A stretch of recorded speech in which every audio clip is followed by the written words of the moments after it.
레이저는 털에 검은 멜라닌 색소에만 작용해서 주변 조직에 손상을 주지 않고 모낭 조직만 선택적으로 파괴하기 때문에 털이 또 너무 긴 상태에서 하게 되면 화상 위험도도 높아지고 효율도 떨어지고, 첫 단계 때 느낌도 달라지니까 뭐 제모하러 왔다 뭐 이런 케이스도 있으실까요? 여린 살이 드러나기 때문에 좀 다른 감각이 느껴지신다는 얘기 듣기도 해요. 요즘 제 주변에서 브라질리언 제모 영업을 그렇게 많이 해요. 해보니까 좋다고 막 저더러도 막 하라고 그러는데 이게 진짠지 장난인지 싹 다 벗겨가지고 확인해볼 수도 없고. 아니 근데 큰일 날 소리 하시네. 벗겨서 확인해 보시면 잡혀가요. 그럼 저는 유튜브를 누구랑 합니까? 예, 참겠습니다.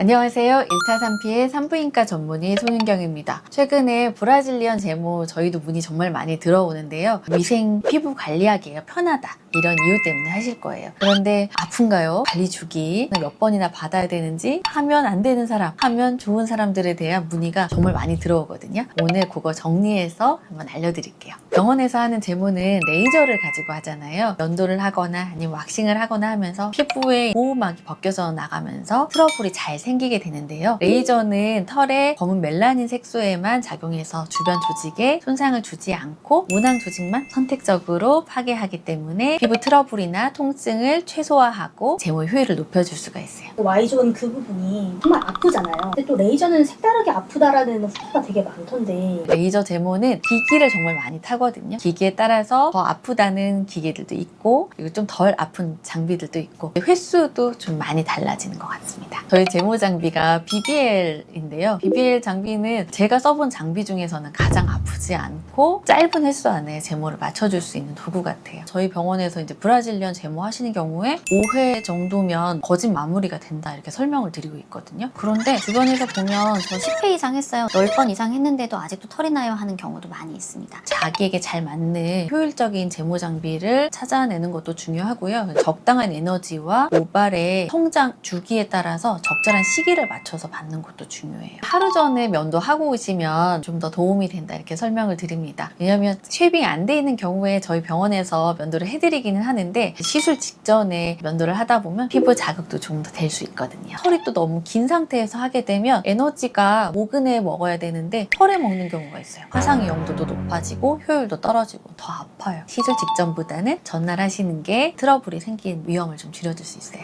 몸에서 나는 똑같은 털인데 왜 머리털 잡아뜯는 거랑 소중이를 이렇게 하는 거랑 너무 다르거든요. 그 부분은 왜 이렇게 아픈 걸까요? 피부 상태가 좀 달라요. 우리 외음부는 다른 곳보다 이제 피부도 얇기도 하고요. 그 주변에 아주 신경 다발들이 예민하잖아요. 피부 자체도 예민하고 털이 또 두껍고 많고, 그런 경우에 좀 더 아프긴 하죠. 이 레이저 제모를 받으면 안 되는 케이스도 있을까요? 임신 중에라든지. 임신 중에 받으면 안 될 이유가 없을 것 같긴 한데, 연구가 불가능한 부분이라서 안정성을 보장할 수 없기 때문에 임신 중 제모는 제가 권장은 안 드리고 실제로 저도 안 하고 있어요. 루푸스 같은 광과민성 질환이 있는 분들한테도 조금 조심스럽고, 켈로이드 피부 받으실 수 있냐고 많이 물어보시는데, 치구 쪽에 피부 트러블 생기신 분들 경험이 있어서 아시겠지만 흉살이 많이 남는 곳이거든요. 좀 주의해서 접근할 필요가 있어요. 첫 단계 때 느낌도 달라지니까 뭐 제모하러 왔다 뭐 이런 케이스도 있으실까요? 보여지는 부분이 달라지니까 색다른 느낌을 주신다는 분들도 있고, 여린 살이 드러나기 때문에 좀 다른 감각이 느껴지신다는 얘기 듣기도 해요. 피부 예민하신 분들한테 제가 더 적극적으로 권장드리거든요. 저희 병원에서 외음부 피부병변 보고 있는 거 많이들 알고 오시는데, 모낭염이 자주 생기시는 분들, 습해서 생기시는 피부 질환을 갖고 계신 분들, 오래 긁어서 생긴 태선 병변 있으신 분들한테도 사실 제가 우선 제모 권해드리고 있어요. 피부 상태에 맞춰서 너무 과하지 않은 에너지 주면서 제모를 하면 피부 트러블이라든지 오래된 피부염들을 치료하는 데에도 효과가 있는 것 같습니다. 제모를 하고 나면 보습하기도 좋아지잖아요. 털이 있는 상태에서는 보습을 하면 그 모근에 다 껴가지고 오히려 그게 더 문제가 되는 경우가 있는데, 제모하고 나서는 피부 자체도 환기가 잘 되니까 트러블 있는 분들은 오히려 더 하시면 좋겠어요. 그리고 사실 BBL이 제모하기엔 좀 비싼 장비긴 하거든요. 근데 제가 해보니까 너무 잘 되는 거예요. 오신 분들도 전부 다 빠른 시간 안에 한꺼번에 많이 주는 건 처음 본다 그래요. 레이저 제모의 그 단점이 있어요. 왁싱과 비교했을 때. 왁싱은 한 번 하면 쫙 날아가잖아요. 일단 하면서 쫙 깨끗해지는데, 레이저 제모는 젠틀맥스 같은 경우는 날리면서 하는데 좀 아프고요. 저희 거는 한 일주일에서 열흘 정도 지내면 부숭부숭 빠져요. 처음에 한두 달은 약간 뭐랄까 털을 이제 밀어놓은 상태에서 빠졌는데 조금씩은 자라니까 약간 그지 좋은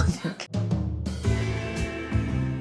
사실 두려움을 갖고 계시는 분들이 많이 있어요. 왁싱보다 아프다던데 이렇게 얘기하시는 분들이 있는데 기기에 따라서 장비에 따라서는 그렇게 많이 아프지 않으면서 거의 반영구적으로 유지되는 제모 효과를 누리실 수 있습니다. 무엇보다 너무 개운해요. 저도 영업합니다. 고민만 하지 마시고 상담 받으러 오세요. 그리고 저희 사연을 모집하고 있어요. 누구한테 말하기 어려운 비밀 상담들이 속속 들어오고 있는데 혹시 내원하셔서 직접 얼굴 보고 물어보기가 어려우셨던 무서우셨던 부분들이 있다고 하면 이메일 여기 보이시죠? 네, 이메일로 남겨주시면 저희가 사연 채택해서 궁금증 해결해드리고 유튜브에서 재미있게 잘 풀어볼게요. 오늘 Y존 제모에 대한 궁금증 풀리셨다면 구독, 좋아요, 알림 설정 부탁드려요. 안녕!